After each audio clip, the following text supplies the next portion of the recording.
इसलिए वैष्णवों के चरणों में प्रणाम पूर्वक प्रार्थना है कि जो कुछ गुरु प्रदत्त साधन है वो तो आप निष्ठा पूर्वक करें ही, किंतु 4 काम यदि नित्य करें तो कल्याण में संदेह नहीं है। पहला काम, श्री जगन्नाथ जी का निर्माल्य नित्य लें। जगन्नाथ जी का निर्माल्य साक्षात जगन्नाथ का स्वरूप है। स्कंद पुराण पुरुषोत्तम महात्म्य में लिखा है, निर्माल्यम जगदीशस्य नाशित्वा स्नामि किंचन इति सत्य प्रतिज्ञो यः प्रत्यहं तच्च भक्षये। सर्व पाप विशुद्धात्मा शुद्धांतकरणो नरः सशुद्धं वैष्णवस्थानं क्रमाद्याति न संशया। जो भगवान जगन्नाथ का निर्माल्य नित्य प्रति लेता है, बिना निर्माल्य लिए कुछ भी नहीं खाता है, ऐसा जिसने पक्का नियम ले रखा है, निष्ठा पूर्वक नियम ले रखा है, सर्व पाप विशुद्धात्मा है। उसका अंतःकरण संपूर्ण पापों से विमुक्त हो जाता है, उसका अंतःकरण शुद्ध हो जाता है। शुद्धांत करणो नरः, उसके शुद्ध अंतःकरण में ज्ञान भक्ति वैराग्य का प्रकाश हो जाता है। सशुद्धम वैष्णवस्थानम क्रमाद्याति न संशयः। नीलाचल महात्म्य में लिखा है, क्रमशः वो भगवान के नित्य धाम को प्राप्त कर लेता है। नित्य गोलोक, नित्य वैकुंठ, नित्य साकेत, जहां वो जाना चाहता भगवान के धाम में वहां पहुंच जाएगा, इसमें संदेह नहीं है। जगन्नाथ जी का महाप्रसाद, जगन्नाथ जी का निर्माल्य साक्षात जगन्नाथ का स्वरूप है। वर्तमान समय में जगन्नाथ जी का निर्माल्य अब लोग होटलों में मंगाने लग गए हैं, विवाह आदि में मंगाने लग गए हैं। दास की थोड़ी विनम्र प्रार्थना है कि भाई प्रसाद मंगाने का मना ही नहीं है, पर जगन्नाथ जी का प्रसाद आवे तो पूरी मर्यादा से भूमि पर बैठ कर के प्रसाद लो। नीचे कुछ बिछाना भी वर्जित है। प्रसाद के लिए आसन हो, अपने लिए आसन न हो, और प्रसाद का एक कण भी नीचे न जाए। इस मर्यादा से तो लोग लोते नहीं, होटल में मंगा लेते हैं, कुर्सी टेबल पर बैठकर खाते हैं, या विवाह शादी में मंगा लेते, बच जाता उसको फेंक दिया जाता है। इससे अपराध होता है। दास के ऊपर तो जगन्नाथ जी की बड़ी कृपा है, बहुत भारी कृपा है। कोई न कोई वैष्णव आके प्रसाद दे देता। पहले तो महीना भर में जगन्नाथ जी ने कृपा शुरू की, पर महीना भर का 15 दिन हो गया। अब तो कई बार ऐसा होता है कि 5-5, 7-7 दिन में कोई न कोई आकर जगन्नाथ जी का प्रसाद दे देता है। अब देखिए, यहाँ बालेश्वर में आज 6ठा दिन है। हमारे वृंदावन के एक प्रेमी हैं, वैष्णव हैं। वैसे तो उनका नाम टीके चौधरी जी है, पर उनका वैष्णव नाम, हम तो वैष्णव नाम लेना पसंद करते हैं, तो उनका वैष्णव नाम है जगन्नाथ दास जी।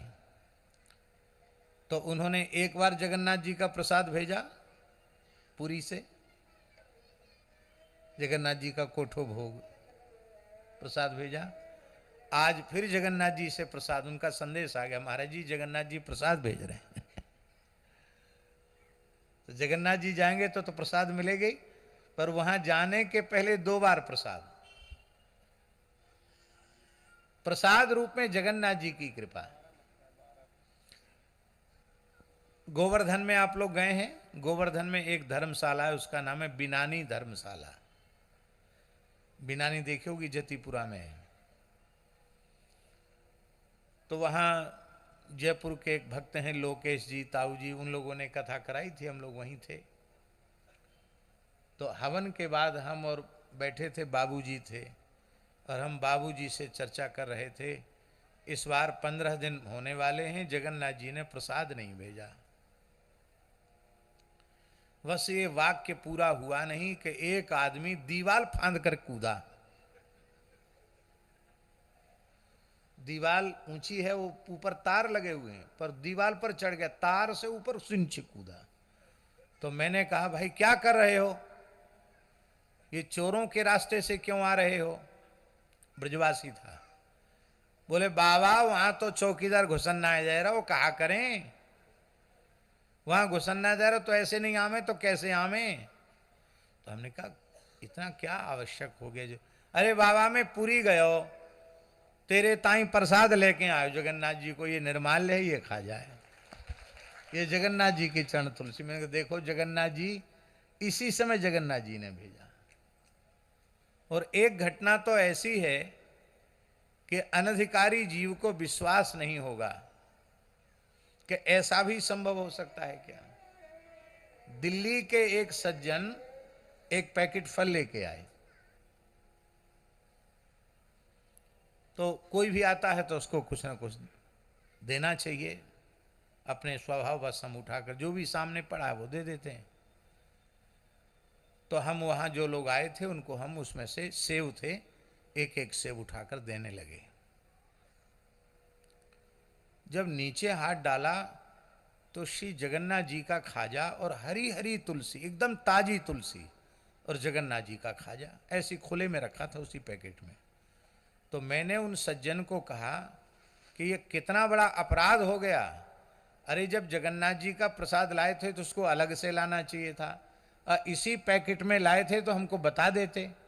तो इतनी देर तक जो नीचे रखा रहा प्रसाद, तो कितना बड़ा अपमान हो गया प्रसाद का। बोले हम तो जगन्नाथ जी का प्रसाद लाए ही नहीं, हम तो वृंदावन में विद्यापीठ से फल की दुकान वाले से ये सेव फल आपके लिए खरीद के लाए हैं। अब इसमें ये तुलसी और खाजा कहां से आ गया महाराज, मैं नहीं जानता हूं।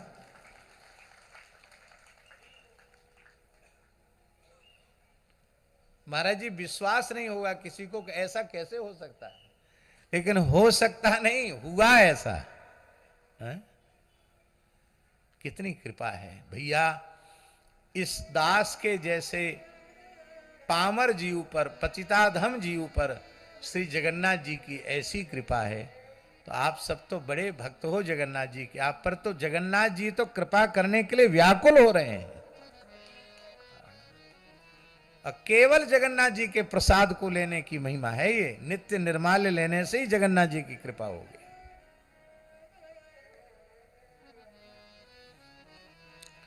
एक माता जी ने निश्चय किया जगन्नाथ जी का नित्य प्रसाद लेंगे, अभी भी वो माता जी हैं दिल्ली में।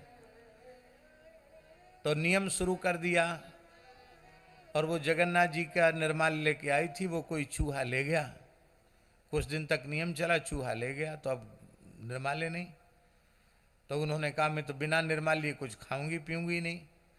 उनके पति देव ने कहा ऐसे कैसे काम चलेगा, जगन्नाथपुरी यहाँ थोड़े ही है। तो महाराज जी के पास निर्माल्य मिल जाता, महाराज तो कहीं बाहर गए हैं, महाराज वृंदावन में नहीं है।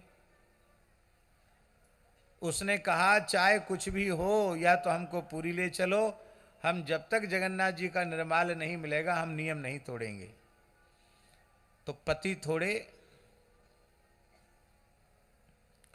बुरा मत मानना आप लोग, पुरुष में थोड़ा स्वाभिमान ज्यादा होता है। वो और किसी पर जोर जनावे न जनावे, उसके तनिक स्वाभिमान को चोट पड़े तो अपनी पत्नी के ऊपर अपना पौरुष जरूर दिखाता है।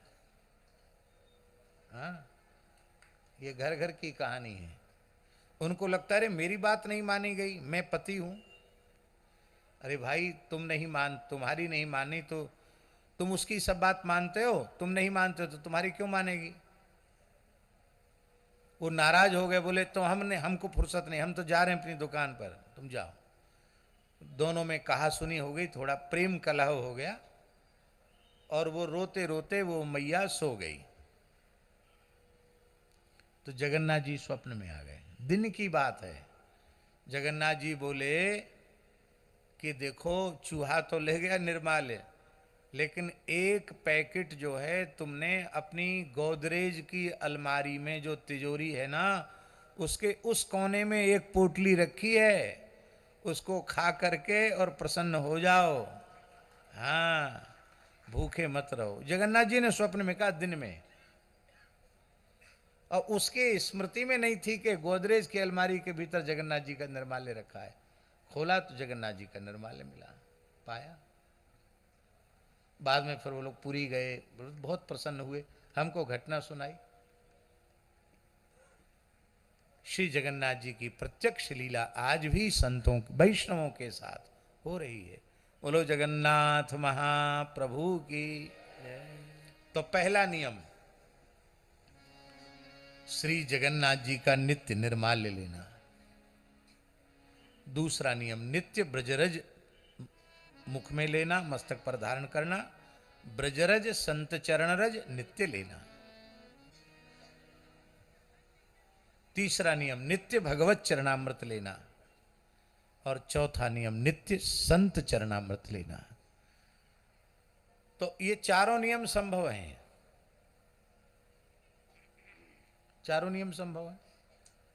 निर्माल्य रख लो, स्नान के बाद पहले निर्माल्य ले लो, फिर बाद में दूसरा नियम करो। फिर संत चरणरज ब्रजरज ले लो, मस्तक पर लगा लो, मुख में ले लो। फिर भगवत चरणामृत ले लो। ठाकुर जी तो रहते ही हैं, चरणामृत मिलता रहेगा। नहीं तो चरणामृत को एक शीशी में रख लो, संत भगवत चरणामृत ले लो। संतों के झरा भंडारे के चरणामृत होते हैं, उनको इकट्ठा कर लो, एक में मिला लो, और फिर संत चरणामृत नित्य लो। तो खूब सरलता से ये सब के सब नियमों का निर्वाह हो सकता है। ये बात बिल्कुल पक्की है। ये चार नियम यदि कोई निष्ठा पूर्वक करे तो उसका वह शरीर अंतिम शरीर होगा, उसका वह जन्म अंतिम जन्म होगा, उसका परम कल्याण हो जाएगा। इसमें तनिक भी संदेह मत करना, क्योंकि शास्त्र वचन प्रमाण है। व्यासवाणी परम प्रमाण।